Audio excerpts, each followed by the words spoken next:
সাল 1528। ভারতে তখন মুঘল সাম্রাজ্য প্রতিষ্ঠিত হচ্ছে। ভারতের মসনদে বসেছেন উজবেকিস্তান থেকে আসা বাবর। তার নির্দেশে ভারতের ঐতিহাসিক সব মন্দিরকে রূপান্তরিত করা হচ্ছে মসজিদে।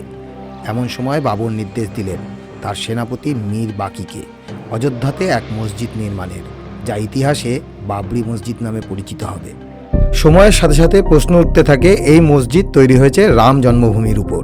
19 শতকের মাঝামাঝি সময় প্রথম বড় আকারে এই স্থান নিয়ে শুরু হয় সামাজিক ও ধর্মীয় বিরোধ। 1859 সাল, তখন ব্রিটিশ শাসন।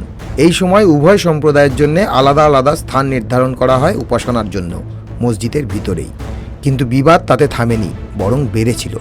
স্বাধীনতার পর 1949 সালে বাবরি মসজিদের ভেতরে রামলালার মূর্তি পাওয়ার ঘটনায় পরিস্থিতি এতটাই জটিল হয়ে ওঠে যে সরকার স্থাপত্যটি তালাবন্ধ করে দেয়। শুরু হয় এক দীর্ঘ আইনি লড়াই। 1980 থেকে 1990-এর দশকে এই বিষয়টি মন নেয় এক বৃহৎ রাজনৈতিক ও সামাজিক আন্দোলনের। রাম জন্মভূমি পুনরুদ্ধারের আন্দোলন কেবল ধর্মীয় আন্দোলন ছিল না, বরং বহু মানুষের কাছে এটি হয়ে ওঠে হিন্দুত্বের পরিচয় ও সাংস্কৃতিক পুনর্জাগরণের প্রতীক। এরপর আসে সেই দিন, 1992 সালের 6 ডিসেম্বর। এই দিনে ভিএইচপি, আরএসএস ও বিজেপির প্রায় 1.5 লক্ষ সমর্থক অযোধ্যা সাইটে সমাবেশ করেন, যেখানে লালকৃষ্ণ আদবানি, মুরলী মনোহর যোশী, উমা ভারতীর মতো নেতারা উপস্থিত ছিলেন। সমাবেশের জনতা ধীরে ধীরে অস্থির হয়ে উঠছিল। স্লোগান দেওয়া শুরু হয়।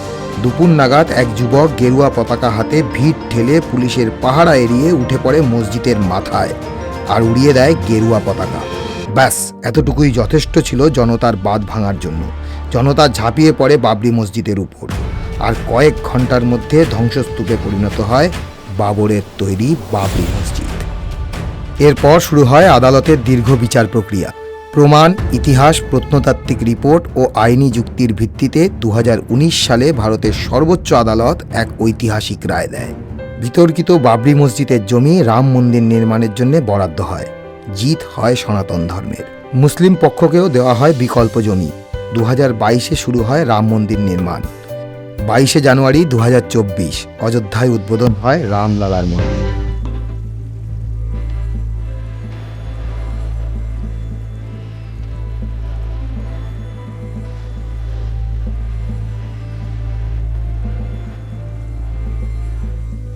চলুন আপনাদের নিয়ে যাই সরজু নদীর ধারে অতি প্রাচীন এক শহর, শ্রী শ্রী রামচন্দ্রের জন্মভূমি অযোধ্যা। আগের ভিডিওতে আপনারা আমাদের বেনারস ভ্রমণের গল্প দেখেছেন। আজ আপনাদের নিয়ে যাব রামলালার মন্দিরে, নিয়ে যাব দশরথ মহল, কনক মহল, হনুমানগড়ি আর সরজু নদীর ধারে। রামায়ণের শহর অযোধ্যা ঘুরে দেখব আর সেই সব অভিজ্ঞতা শেয়ার করব আপনাদের সাথে। চলুন শুরুটা করি বেনারস থেকে অযোধ্যা আসা দিয়ে। নমস্কার বন্ধুরা, আজ 2 জানুয়ারি 2026 আর আমরা চলেছি রাম মন্দিরের উদ্দেশ্যে, অযোধ্যার উদ্দেশ্যে। এর আগের পর্বে আমরা আপনাদের ঘুরে দেখিয়েছি বেনারসের বিভিন্ন জায়গা, আর আজকে যাচ্ছি রাম মন্দির, অযোধ্যা রাম মন্দির। এই গাড়িতে করেই আমরা যাব আর সেই সমস্ত অভিজ্ঞতা শেয়ার করব আজকের এই ভিডিওতে। আমাদের এই গাড়ি আপ ডাউন নিয়েছে 5,500 টাকা। হ্যালো, জয় শ্রীরাম। জয় শ্রীরাম। জয় শ্রীরাম। আমরা চলেছি রাম মন্দিরের উদ্দেশ্যে, অযোধ্যার উদ্দেশ্যে। আর আমাদেরকে নিয়ে যাচ্ছে এই যে স্যার।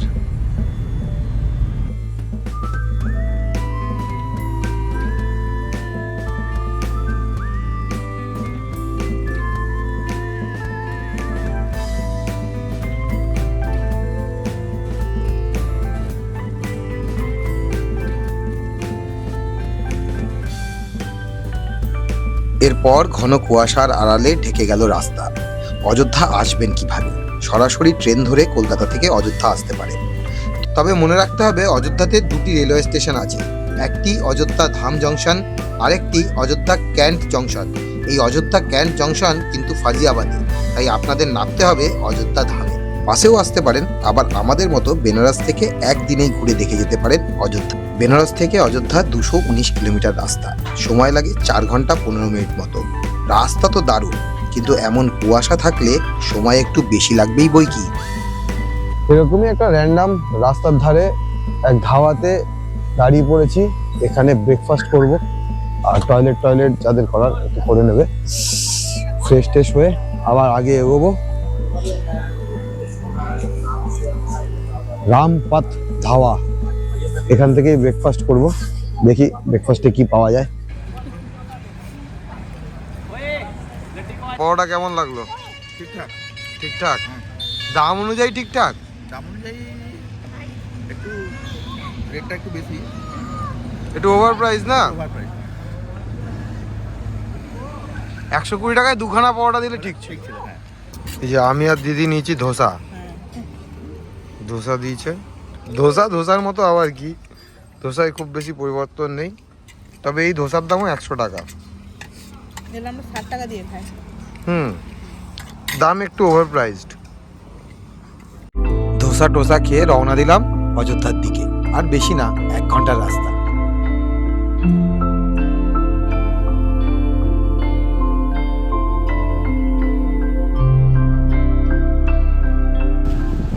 আমরা এসে পৌঁছালাম পার্কিংয়ে।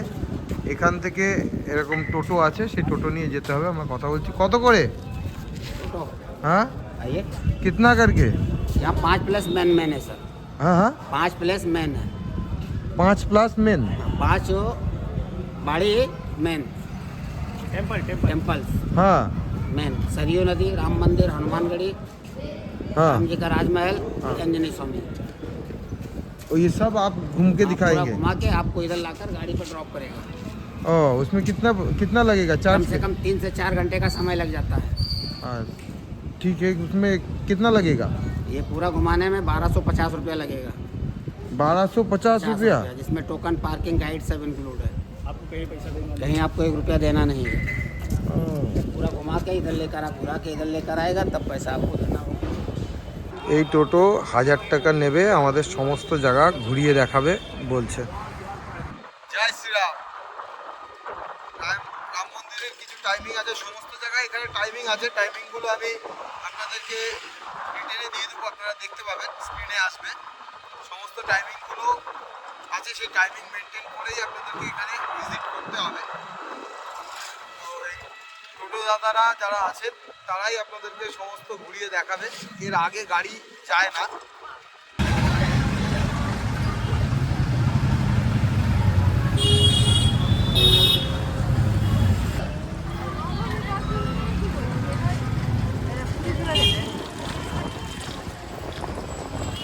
প্রথমেই আমরা আসলাম বড়ে হনুমান মন্দিরে। এটি একটি নবনির্মিত হনুমান মন্দির। বিরাট হনুমানজি মন্দিরের দূরে দাঁড়িয়ে আছে, আর ভিতরে আছে শিব মূর্তি, ঝুলন, রাম সীতার মূর্তি ও হনুমান মূর্তি। মন্দিরটি ভীষণ সুন্দর। এরপর আমরা আসলাম রাম দরবারে। হনুমান মন্দিরের ঠিক উল্টো দিকেই এই রাম দরবার অবস্থিত।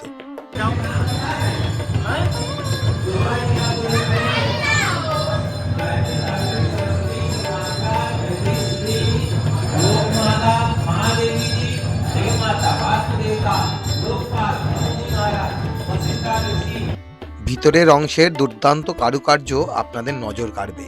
দারুণ সুন্দর এই মন্দিরখানা। ভেতরে রয়েছে রাম সীতার মূর্তি। ওনারা বললেন মাতা সীতা নাকি এই স্থান থেকে জল তুলেছিলেন আর এখানে রান্নাও করেছিলেন। তবে এখানে একটি কথা বলে রাখা খুব দরকার, রামায়ণের সময়কাল প্রায় 7000 বছর আগে। তাই সেই সময়ের শুধুমাত্র সরযূ নদী আর অযোধ্যার পুণ্যভূমি ছাড়া সবকিছুই পুনর্নির্মাণ করা হয়েছে বারবার।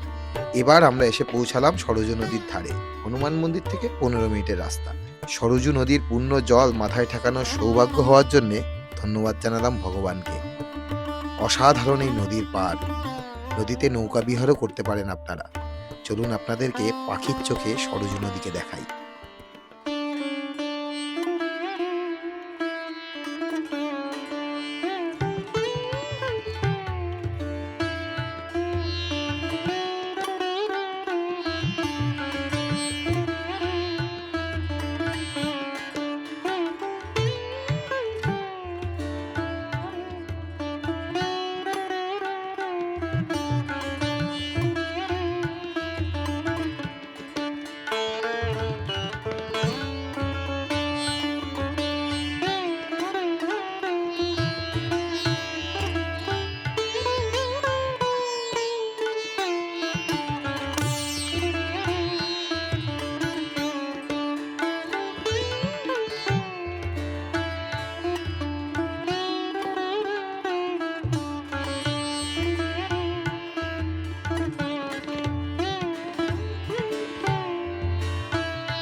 এবার আমরা চলেছি হনুমানগড়ির দিকে।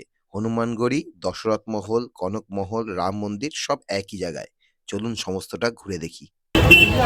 এই হচ্ছে হনুমানগড়ির গলি, ভিড়টা দেখছেন? এখানে প্রচুর দোকানপাট এবং বেশ ভালো ক্রাউডেড এরিয়া। এই জায়গাটা বেশ ক্রাউডেড, প্রচুর খাবার দাবার এখানে পাওয়া যাচ্ছে। হনুমানগড়ির ঠিক পাশেই অবস্থিত এই মন্দিরটি অযোধ্যার সব থেকে উঁচু মন্দির। জনবিশ্বাস অনুযায়ী একসময় এই স্থানটি ছিল রামকোট মন্দিরের প্রধান প্রবেশদ্বার। রাজা বিক্রমাদিত্যের দ্বারা সংস্কারের পর বিভিন্ন সময়ে বহু রাজা এই মন্দিরের পুনর্নির্মাণ ও সংস্কার করেন। হনুমানগড়ি অযোধ্যার প্রধান ও পবিত্র তীর্থস্থান। উত্তরপ্রদেশের অযোধ্যা নগরীতে রামকোটের নিকটে একটি উঁচু টিলার উপর অবস্থিত এই প্রাচীন মন্দিরটি দূর থেকেই দৃশ্যমান। অযোধ্যায় প্রবেশের আগে হনুমানগড়িতে দর্শন অত্যন্ত শুভ বলে ভক্তদের বিশ্বাস। হনুমানগড়ির ইতিহাস বহু প্রাচীন। জনশ্রুতি অনুযায়ী ত্রেতা যুগে ভগবান শ্রীরাম অযোধ্যায় ফিরে আসার পর এই স্থানে হনুমানজিকে নগরীর রক্ষক হিসেবে অবস্থান করতে বলেছিলেন। সেই থেকেই হনুমানজির আবাস হিসেবে এই স্থানটি পরিচিতি পায়। ধারণা করা হয় প্রাচীনকালে এটি একটি দুর্গ বা গড়ের মতো ছিল। এই কারণেই এর নাম হয় হনুমানগড়ি। বর্তমান মন্দির কাঠামো মূলত 18 শতকে নবাব সুজাউদ্দৌলার আমলে নির্মিত ও সম্প্রসারিত হয়। পরবর্তীকালে বিভিন্ন রাজা ও দানশীল ব্যক্তিদের উদ্যোগে মন্দিরটি একাধিকবার সংস্কার ও সৌন্দর্যবর্ধন করা হয়। হনুমানগড়িতে হনুমানজি বালক রূপে অধিষ্ঠিত, মাতা অঞ্জনার কোলে আবির্ভূত। ভক্তদের বিশ্বাস অযোধ্যা নগরী এখনো হনুমানজির তত্ত্বাবধানেই সুরক্ষিত। প্রতিদিন অসংখ্য ভক্ত পুজো দেন এখানে। বিশেষ করে মঙ্গলবার ও শনিবার ভক্তদের ভিড় থাকে সবচেয়ে বেশি।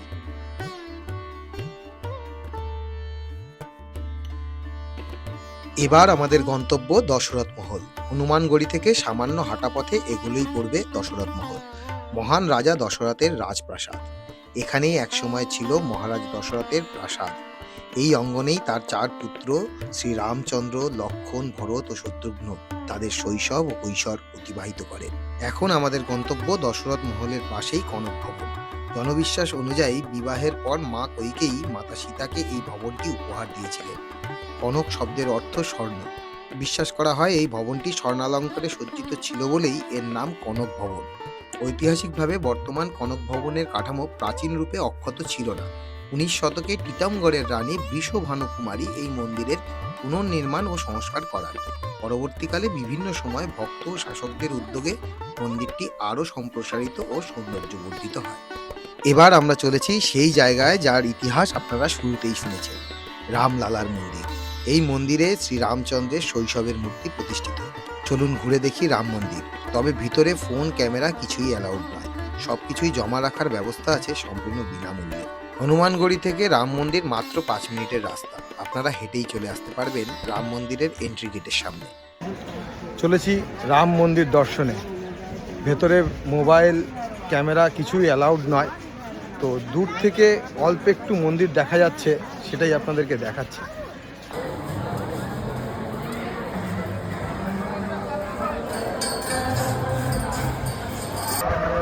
ব্যাগ প্যাক সব চেকিং হয়ে গেল।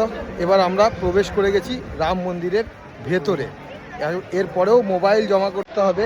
মোবাইল, ব্যাগ, বেল্ট, পার্স কিছুই কিন্তু এই মন্দিরের ভেতরে আপনার সাথে যাবে না।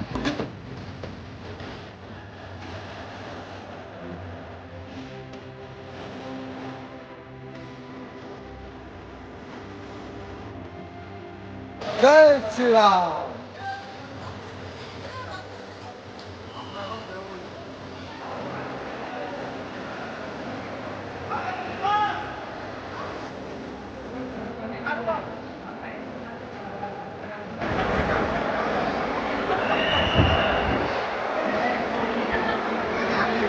এরপর আর মোবাইল অ্যালাউড নয়। এবার সমস্ত কিছু জমা করে দিতে হবে। এই যে আমার পিছনে এই যে কাউন্টার, এইসব কাউন্টারে আপনাদেরকে মোবাইল, পার্স, মানিব্যাগ যা আছে সমস্ত কিছু জমা রাখতে হবে। এই যে আমরা লাইনে দাঁড়িয়ে গেছি, এই হচ্ছে কাউন্টার। এই কাউন্টারেই সমস্ত কিছু জমা রেখে এবার আমরা ভেতরে যাব। এরপর আর রেকর্ড করা সম্ভব ছিল না। তবে ভেতরের মন্দির অপূর্ব সুন্দর। আপনারা মুগ্ধ হবেন ভেতরে প্রবেশ করে। তাহলে কবে আসছেন কমেন্ট করবেন কিন্তু। ভিতরে খিচুড়ি ভোগ প্রসাদ দেওয়া হচ্ছিল, যত চাই ব্যাস খেয়ে নিলাম পেট ভরে, আর রওনা দিয়ে দিলাম বেনারসের উদ্দেশ্যে। রাত 10:30 আমরা বেনারস পৌঁছাই সেদিন। পরের পর্বে আপনাদের নিয়ে যাব প্রথম যজ্ঞভূমি গঙ্গা যমুনা সরস্বতীর সঙ্গম স্থল প্রয়াগরাজ। চলছে প্রয়াগে মাঘ মেলা। এই সব নিয়েই হাজির হব পরের পর্বে। চ্যানেলটাকে সাবস্ক্রাইব করে সাপোর্ট করতে ভুলবেন না প্লিজ।